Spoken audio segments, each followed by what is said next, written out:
Hello అండి. Today dengue గురించి నేను కొన్ని విషయాలు చెప్దాం అనుకుంటున్నాను. డెంగ్యూ అనేది ఒక వైరల్ ఇన్ఫెక్షన్. ఈ మధ్య కాలంలో డెంగ్యూతో బాధపడిన వాళ్ళు చిన్నపిల్లలు కానీ, మిడిల్ ఏజ్ కానీ, ఓల్డ్ పీపుల్ కానీ చాలా ఎక్కువగా బాధపడుతున్నారు. చాలా ఎక్కువ సఫరింగ్స్ ఉంటున్నాయి. సో డెంగ్యూ అనేది ఒక వైరల్ ఇన్ఫెక్షన్. మస్కిటో వల్ల, ఏడిస్ ఈజిప్షియా మస్కిటో వల్ల మనకు వస్తుంది. సో ఒక మస్కిటో దగ్గర నుంచి ఈ డెంగ్యూ వ్యాధి అనేది మన బ్లడ్లోకి వస్తుంది. ఈ మధ్య కాలంలో డెంగ్యూ అనేది 3 రకాలు. ఒకటి మైల్డ్, అంటే మీకు వచ్చి పోయినట్టు కూడా తెలియదు మీకు. మోడరేట్, కొందరికి వచ్చినప్పుడు ఫీవర్ కానీ ఇవన్నీ ఎక్కువ సిమ్టమ్స్ ఎక్కువ ఉండి హాస్పిటల్కి వస్తే ట్రీట్మెంట్ తీసుకొని తగ్గుతుంది. కొందరికి సివియర్ అంటే ఏంటంటే పేషెంట్కి ఎక్కువగా జ్వరం రావడం, ఎక్కువ వీక్నెస్ ఉండడము, అండ్ ఎక్కువ దగ్గు రావడము, లేకపోతే నీరసంగా ఉండము, ఇలాంటివి వచ్చినప్పుడు హాస్పిటల్కి వచ్చినప్పుడు ఆ ప్లేట్లెట్స్ అనేది చూసి దాని ప్రకారం డిసైడ్ చేస్తాము. సివియారిటీ అనేది ప్లేట్లెట్స్ ఎక్కువ తగ్గుతుంది అనుకోండి, దాన్ని సివియర్ అంటాము. సో డీటెయిల్గా ఏం చెప్తారనుకుంటున్నా అంటే డెంగ్యూ ఒక వైరస్. సో ఈ సిమ్టమ్స్ లక్షణాలు ఎలా ఉంటాయంటే జ్వరం రావడం, 103, 104 జ్వరం రావడము, బాగా నీరసంగా ఉండడము, పెరిఆర్బిటల్ అంటే కళ్ళ మధ్యలో నొప్పులు, కళ్ళ మంటలు, నొప్పులు, తలనొప్పి, విపరీతమైన తలనొప్పి, నీరసం అంటే చాలా నీరసం, చేత కాకుండా ఉంటారు. అండ్ ఇంకోటి అంటే కాళ్ళు చేతులు విపరీతంగా గుంజుతాయి. ఎంత గట్టిగా, ఎంత స్ట్రాంగ్గా ఉంటుందంటే పెయిన్ మొత్తం పట్టేసినట్టు ఉంటుంది కదా, ఎవరైనా ప్రెస్ చేస్తే తప్ప ఆ నొప్పి తగ్గదు, అంత సివియర్ ఉంటుంది కాళ్ళు చేతులు గుంజడం.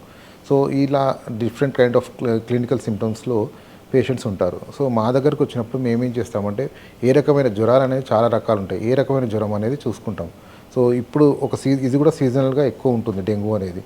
ఒక టైంలో అంటే సెప్టెంబర్, అక్టోబర్, ఆ టైంలో, నవంబర్, ఈ టైంలో ఎక్కువ ఉంటుంది. సో వర్షాకాలంలో డెంగ్యూ అనేది కొంచెం ఎక్కువ ప్రభావితం అవుతుంది పేషెంట్స్ మీద. సో వీళ్ళకి ఏంటంటే పేషెంట్స్ జ్వరంతో వచ్చినప్పుడు ఏ రకమైన జ్వరం అనేది చూసుకోవడానికి మాకు కొన్ని టెస్టులు ఉంటాయి. డెంగ్యూకి సంబంధించిన టెస్టులు, బ్లడ్ టెస్టులు. ఆ dengue NS1, dengue IgG, dengue IgM ఇలాంటి టెస్టులు ఉంటాయి. ఈ టెస్ట్లో ఏదైనా పాజిటివ్ వచ్చిందంటే ఫర్దర్గా మనం బ్లడ్ టెస్ట్ అంటే CBP, కంప్లీట్ బ్లడ్ పిక్చర్ చూస్తాం. దాంట్లో మనము ప్యాక్ సెల్ వాల్యూమ్ PCV ఒకటి, ప్లేట్లెట్స్ ఒకటి చూసుకుంటాము. ప్లేట్లెట్స్ అనేది ఎప్పుడైనా సరే మామూలుగా 1,50,000 నుంచి 3 లక్షల వరకు ఉంటాయి. డెంగ్యూ వచ్చిన పేషెంట్స్కి సివియారిటీని బట్టి కొందరికి బాగా సివియర్ ఉంటే 20,000, 10,000, 5,000 కూడా తగ్గిపోతుంటాయి. నార్మల్ పేషెంట్స్కి అయితే జస్ట్ 1.5 lakhsలోనే ఉంటాయి. మోడరేట్ అంటే లక్ష వరకు మోడరేట్. 1,00,000 కంటే తక్కువ ఉండి పేషెంట్కి సిమ్టమ్స్ ఉంటే మాత్రం పేషెంట్ అడ్మిషన్ అవసరం ఉంటుంది. సో ఈ ప్లేట్లెట్స్ని బట్టి మనము పేషెంట్ సివియారిటీ అనేది మనము తెలుసుకోగలుగుతాం.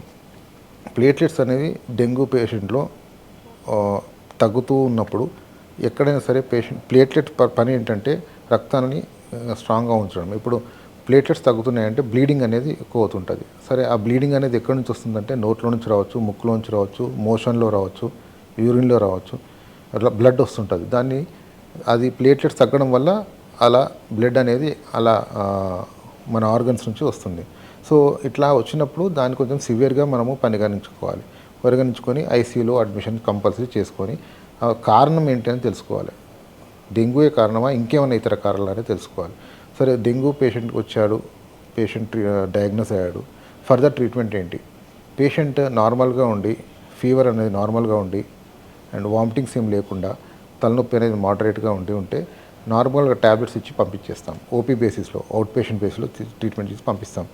లేదు, సివియారిటీ ఎక్కువ ఉంది, జ్వరం ఎక్కువ ఉంది, వాంతులు అవుతున్నాయి, తల తిరుగుతుంది, నీరసంగా ఉంది, ప్లేట్లెట్స్ 1,00,000 కంటే తక్కువ ఉంటున్నాయి, వామిటింగ్స్ కానీ ఇంకా హెడేక్ కానీ ఇవన్నీ ఉంటున్నాయంటే మాత్రం పేషెంట్ని అడ్మిట్ చేసుకొని ఫర్దర్గా ట్రీట్మెంట్ ఇస్తాం. సో ఇది కూడా వైరల్ ఇన్ఫెక్షన్ కనుక యాంటీబయాటిక్స్ అనేది సెకండరీ సపోర్ట్గా ఇస్తాం తప్ప మెయిన్ ఫంక్షన్ కాదు. సో ఈ వైరల్ ఇన్ఫెక్షన్స్ అనేది వాటిచ్చి అవే తగ్గాలి తప్ప మనం వాటికి స్పెషల్ ట్రీట్మెంట్ అంటూ ఏమీ ఉండదు. ప్లేట్లెట్స్ బాగా తగ్గి అంటే 15-20 లోపల ఉండి బ్లీడింగ్ ఉంటే మాత్రం మనం బ్లడ్ అనేది ట్రాన్స్ఫ్యూజ్ చేస్తాము. ఒక రకమైన బ్లడ్, 3 రకాల 4 రకాల బ్లడ్స్ ఉంటాయి. ఒక రకమైన బ్లడ్స్ మనము ట్రాన్స్ఫ్యూజ్ చేస్తాం.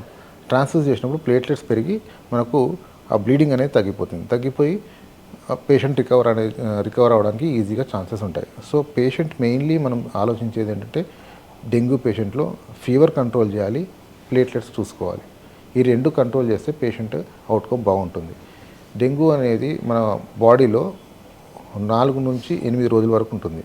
సో ఈ మధ్యకాలంలో 8 రోజులు 9 రోజులు దాటిన తర్వాత దాని ప్రభావం తగ్గిపోయినప్పుడు పేషెంట్ ఆటోమేటిక్గా రికవర్ అవుతాడు. ఈ 8 to 10 డేస్ మాత్రం చాలా జాగ్రత్తగా ఉండడం మాత్రం చూసుకోవాలి. సో ఇవి డెంగ్యూకు సంబంధించిన లక్షణాలు అండ్ ట్రీట్మెంట్. సో ఈ ప్లేట్లెట్స్ అనేవి అందరికీ ఇవ్వం మనం. ఎవరికైతే బ్లీడింగ్ ఉంది, సీరియస్గా ఉంటేనే ప్లేట్లెట్స్ అనేవి ఇస్తాం. ప్రతి డెంగ్యూ పేషెంట్స్కి ప్లేట్లెట్ ఇవ్వాలని ఎక్కడా లేదు. ప్లేట్లెట్స్ అనేది 10,000 కంటే తక్కువ ఉన్నా, లేకపోతే ఎక్కడైనా బ్లీడింగ్ ఉన్నా, పేషెంట్ సివియర్గా ఉన్నా, డెంగ్యూ షాక్లో అంటే బీపీ పడిపోవడము, పల్స్ తగ్గిపోవడము, ఇలాంటి సెప్సిస్ అంటే ఇన్ఫెక్షన్ ఎక్కువ అవడం వల్ల ఇట్లాంటి వాళ్ళల్లో కూడా ఈ ప్లేట్లెట్స్ అనేవి ఇవ్వాల్సి వస్తుంది. సో డెంగ్యూ షాక్ సిండ్రోమ్ అని ఉంటుంది. అదేంటంటే సివియారిటీ ఆఫ్ డెంగ్యూ అంటే ఏంటి, ఆ పేషెంట్కి ప్లేట్లెట్స్ పడిపోతాయి, ముక్కులోంచి కానీ మూత్రంలోంచి రక్తం వస్తుంటుంది, బీపీ పడిపోతుంది, ఇన్ఫెక్షన్ అది ఎక్కువ ఉంటుంది, యూరిన్ అనేది ఓసారి రాకుండా కూడా ఉంటుంది, అంటే కిడ్నీ ఫెయిల్యూర్ కూడా జరుగుతుంది. సో ఇవన్నీ డెంగ్యూకి సివియారిటీ లక్షణాలు.